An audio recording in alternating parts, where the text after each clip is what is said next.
여러분 안녕하세요. 간목 사주 감명해 보겠습니다. 사주는 계묘, 신유, 갑신, 기사입니다. 이분은 이제 컴퓨터 만세력을 찾으면 대운이 0.3 이렇게 나와서 저는 그냥 1이라고 하겠습니다.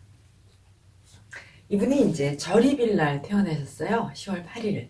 예, 그래서 10월 8일 4시에 태어났는데 절입이 그 6시, 저녁 6시 뭐 11분 이렇게 되어서 바로 이제 대운이 바뀌는 경우입니다. 이분은 이제 추분 이후에 태어났으니까 이분 이지 4개로 나누면 동절생으로 수화를 보겠습니다. 그래서 동절생의 수화는 간목이나 을목으로 정화를 인화하고 음수로 유통을 하면서 신금을 재련합니다. 이 수와 화를 무토나 술토가 있어서 중화를 해야 합니다.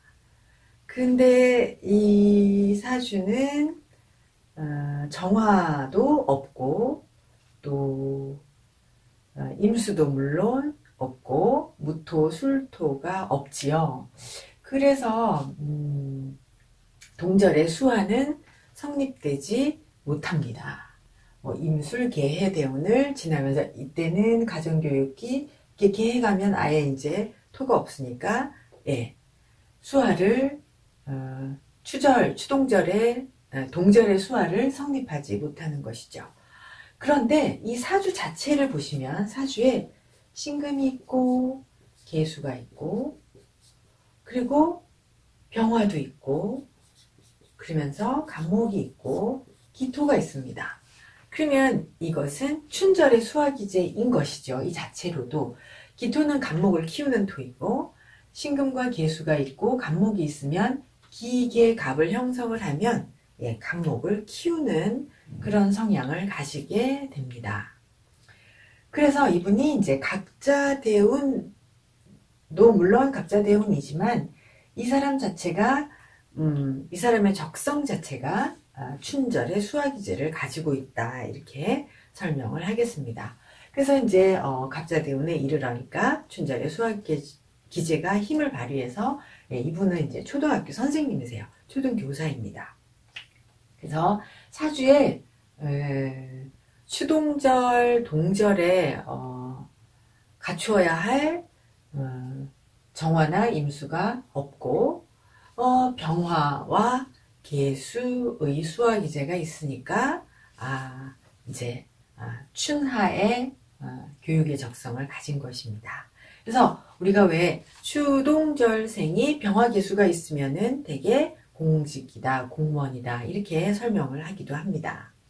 근데 추동절생이 이제 그 금을 낳고 키우는 정화와 임수가 전혀 없잖아요. 그러니까 금을 낳고 금을 재련해서 금을 키우는 오행이 전혀 없어요. 정화임수의 그 미제의 기운이 전혀 없으니까 계절운을 기다렸다가 춘하의 병화계수의 수화기제를 이룬 것이다. 이렇게 설명을 합니다. 만약에 사주가 이 사준 안에 정화와 임수가 있고 그러니까 동절에 동절에 수화가 있고 병화계수가 있으면 되게 직업교육이다 뭐 이렇게 표현을 공공기관에 종사한다 이렇게 표현을 해도 되는데 이 사주는 추동의 정화 임수의 그 기제가 수화 미제가 전혀 없으니까 그냥 이 사람은 타고난 것 가진 것 자체가 동절이지만 춘절의 수화만을 가지고 있으니까 이분은 기초교육 분야에 종사합니다. 이렇게 설명을 하겠습니다. 그리고 이제 월지를 보겠습니다, 여러분. 월지 합을 보겠습니다. 월지가 유월생이 신유로 방합을 가지고 있습니다. 방합을 가지고 있으면 항상 조직에서 생활하고 또는 환경에 적응하여 자기의 지위나 신분을 구해야 합니다. 그리고 이제 방합도 가지고 있고 그러면서 유월이 또 사가 있어서 삼합도 있습니다. 또 유월이 묘가 있어서 묘유 상충도 있습니다. 그래서 되게 이분은 사주가 공부할 것이 여러 가지 있는 사주인 거죠.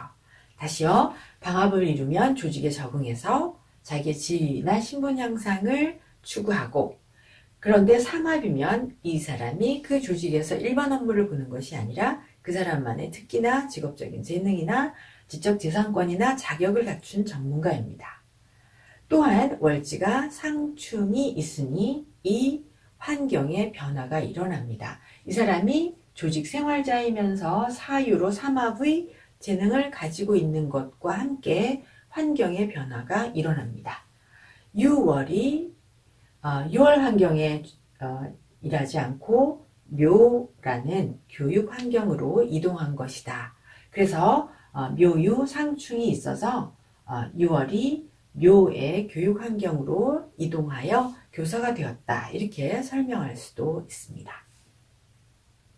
네, 그래서 이분은 지금 월지 구성이 되게 공부에 필요한, 공부를 잘 해볼 수 있는 그런 월지를 가지고 있고요. 그다음 격을 보겠습니다. 격은 정관격입니다. 그래서 격은 굉장히 간단하지요. 정관격에 상신, 재성이 있습니다. 재성도 있고, 그리고 용신이라고 해도 되고 부신이라고 해도 되는 정인도 있습니다. 아이고, 네, 정인이 있습니다. 네, 그러면 정관격, 근왕, 관인상생, 재생관입니다. 그래서 이 사주는 정관격이 필요한 재성과 상신과 용신을 다 갖추었습니다. 그런데 사주에 이렇게 기토와 계수가 정제가 정인을 상극하니 재극인이고, 그러니까 재생관만 되면 이제 조직에서 지위를 추구하는 그런 사람이었을 텐데, 정제가 정인을 상극하니 나이 어린 사람을 가르치는 교육자의 사주입니다. 그래서 격은 되게 간단한 정관격, 근황, 관인상생, 재생관인데 재극이니까 교육자가 어린 사람을 가르치는 사람이다. 이렇게 설명을 하고요. 억부를 보겠습니다. 이제 억은 좀 전에 말씀드린 것처럼 계수 정인이 정인이 약입니다. 아이고, 약. 네.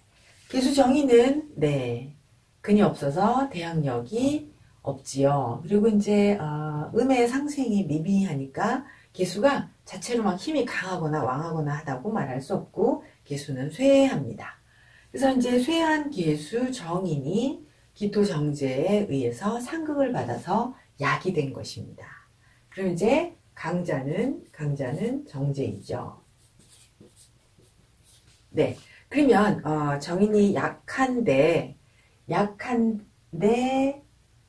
쇠한데 상극을 받아 약이 되면 학업이나 뭐 이제 시험을 보거나 그럴 때 실패를 경험한다, 이렇게 생각하면 됩니다. 그래서 되게 시험 보면 재수한다.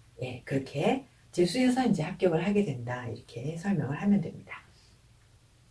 정제는 근이 없잖아요. 기토 정제 근이 없고, 그러니 기토 정제 자체도 대항력이 없고, 또 상생도 미미한데 정인을 상극하여서 강이 된 것입니다. 그러니까 자기 스스로도 쇠한데, 그런데 정인을 상극하여 강이 되면 어떻게 통변하냐면, 나의 공동체 생활인 정제, 나의 공동체 생활을 의미하는 정제가 나의 학업을 의미하는 정인에 지장을 주는 것과 같다. 이렇게 통변합니다. 또는 무능한 아버지가 나의 어머니를 고생시키는 것과 같다. 대개는 이제 그런 인연을 가지고 있습니다. 그러면 계수를 살리기 위해서는 기토 견제를 해야죠. 기토인 정제를 견제해야 합니다. 그래서 억은 겁재입니다. 겁재 을목인데요. 자, 을목이 겁재 을목이 묘 중에 있습니다. 그러면 그 다음에 부용신은 부는 얘를 살려야 되니까 금입니다. 그죠? 그래서 관살근입니다. 다시요. 억용신 겁재는 요 중에 을로 있으니 연지에 있잖아요. 연지에 억용신이 있으면 대개 이제 공직에 근무하거나 아니면 뭐 국가에서 주는 혜택을 입거나 국가 자격증 소지자가 된다 이렇게 통칭합니다. 그리고 부용신 금은 튼튼하니까 금생수가 잘 되잖아요. 그러니까 이제 이분은 부용신이 튼튼하니까 가족이 화목하고 부부관계가 아주 좋고 그러면서 모든 것이 가족이 부부관계가 다 평화롭습니다. 그래서 되게 선명하고 깔끔한 그런 사주입니다. 이제 한 가지 문제는 정묘대운을 지금 살아가는데 정묘대운이 들면서부터 이제 이 정묘가 상관경관을 하죠. 상관경관을 하면 이제 직업을 자꾸만 치게 되니까 이분이 이제 심리적으로도 그만두고 싶다, 그만두고 싶다, 뭐 이렇게 사는 게 그렇게 막 재미가 없어서 직장 생활 하는 것이 힘겹고 그래서 그만두고 싶다라고 생각을 하고 있습니다. 네, 이렇게 해서 간목사주를 감명해 보았습니다. 여러분 감사합니다.